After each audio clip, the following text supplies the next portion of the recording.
Good afternoon. Hello, everyone. This is Rick Mercer. We're here with the Garner Station podcast, and this is our first episode of the new year. And I'm happy to have with me today Amy Mattingly, who is the director of K through 12 programs with HELPS Education Fund, and they are the lead partner with the WakeTogether tutoring program. And this is an intensive tutoring program. We're going to talk about a little bit more and talk about the organizations involved and what it's all about and what makes it maybe a little different than some other, kind of tutoring or reading buddy type programs that are out there. So welcome, Amy. Thank you for taking time to join us. Thank you. Thanks for having me and giving me the opportunity to discuss the WakeTogether initiative. Yeah. Well, let's get right into it. Can you tell our listeners and viewers a little bit about what the WakeTogether tutoring program is? Yeah, so WakeTogether is a coalition of community organizations that have come together to provide structured tutoring for the students in Wake County Public School System using the Helping Early Literacy with Practice Strategies program in order to accelerate learning for students. So that is WakeTogether. And it kind of came into being, it was a response to the pandemic and some of the, learning loss is the term we still use, but some of the obvious challenges that many of our students faced, during COVID and then coming out of COVID. Is that? Well, actually, we've had these partnerships for many years with HELPS Education Fund and some community-based organizations. So using the HELPS program to support students during out-of-school time. And then the Wake County Public School System has had the HELPS program access to that and has recognized it as an intervention appropriate for fluency. And so now it just seemed like the right time to join forces and come together with those partnerships and also involve the community to being able to support students with both reading fluency and confidence, which is what the program is targeted to support. Maybe we should take a moment just to clarify, when we talk about reading fluency, what is that? Sure. So there's various components of reading, and many are most familiar with the Big Five that came out of the National Reading Panel, and that includes phonemic awareness, phonics, fluency, vocabulary, and reading comprehension. So many people are most familiar, I think, with phonics, but fluency is having the accuracy when students read, the proper expression, and at a good speed. And the way that fluency supports reading is that it's really a bridge from students who can call words and have automatic recognition of words to then be able to comprehend. So the whole point of reading is to be able to make meaning. So fluency really helps students to be able to move from that word call to being able to make meaning from what they're reading. And you talked about this being a collaboration, and what are some of the partner organizations who are involved in this? Yeah, so many partners with HELPS Education Fund, including the Wake County Public School System, the YMCA of the Triangle, Wake Up and Read, the Daniel Center, the Boys and Girls Club of Wake County, the City of Raleigh, and many other organizations that support youth. Wow, that's I'm sure it took a lot to bring all that together and to keep everyone moving in the same direction. I think some folks have been involved in, tutoring or being a reading buddy or, something like that. But kind of what makes this a little different? You talked about it being a structured approach. What's that mean in practical terms? Yeah, so many other tutoring initiatives, the volunteers may go in and do some homework help or maybe just spend time reading with a student, all very helpful. With this, it's a little bit different in that it's a structured approach. So we use data to make sure that the students who receive the program would benefit. So as I mentioned earlier, with fluency, students can really start to focus on fluency once they have some word recall skills. So we want to make sure that it's appropriate for those students. And then the program is evidence-based, meaning that it uses strategies that have been shown from evidence previously to support students, and that is what makes up the program. So we train the tutors to then be able to use the program, and It's not a one and done deal, so we actually have coaches that also walk alongside the tutors in their journey, observe the tutoring sessions, provide feedback so that not only are students growing in reading, but tutors are feeling confident and supported in tutoring. And this helps with the teachers as well, because they don't need to then plan activities for tutors that are coming in. They don't have to provide the additional support because the tutors have a program that they can follow. And there's some training that up front for tutors. Yes, so with the Wake Together initiative, it's about 3 to 4 hours of training that's provided so that the tutors learn all about the program and receive the materials and can feel confident when they meet their students.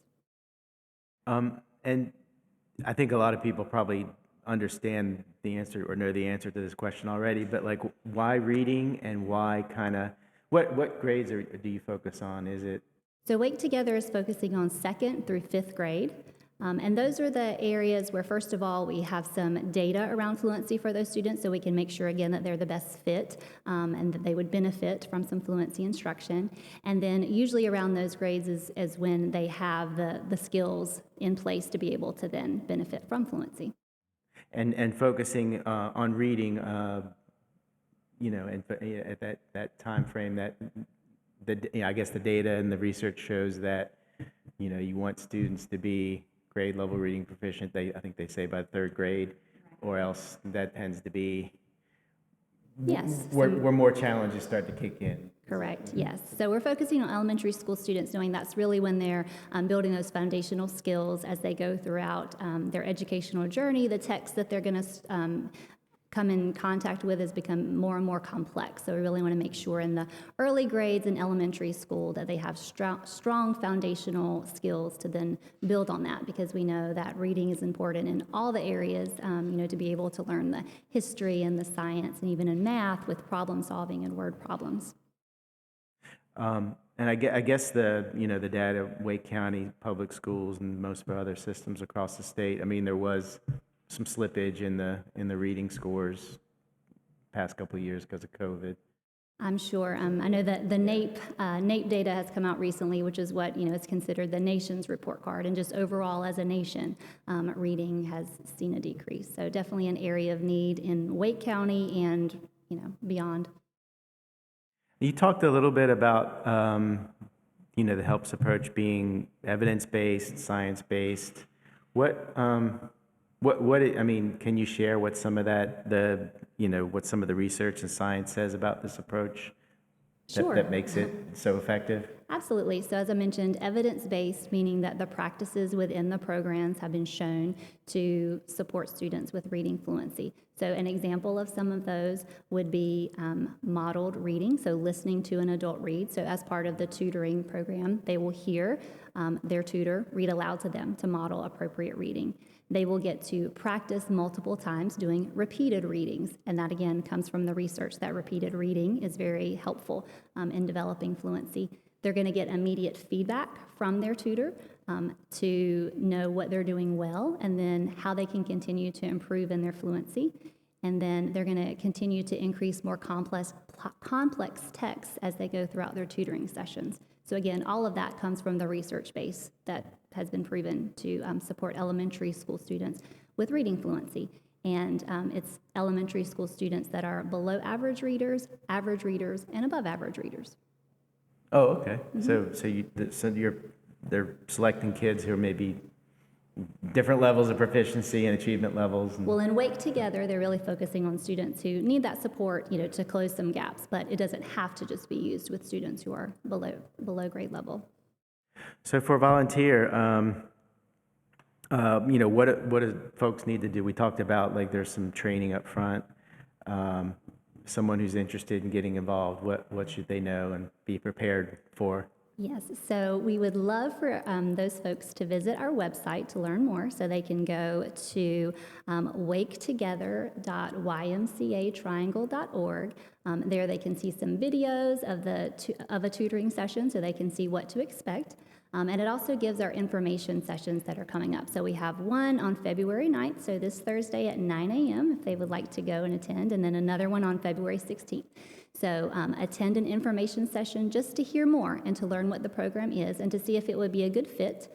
And then there, they can sign up for a training after that. And so the training, again, is 3 to 4 hours, depending on how much practice the tutor would like, before they're matched with the school. And then the other piece of that is to pass a background check. So they would fill out the background check information.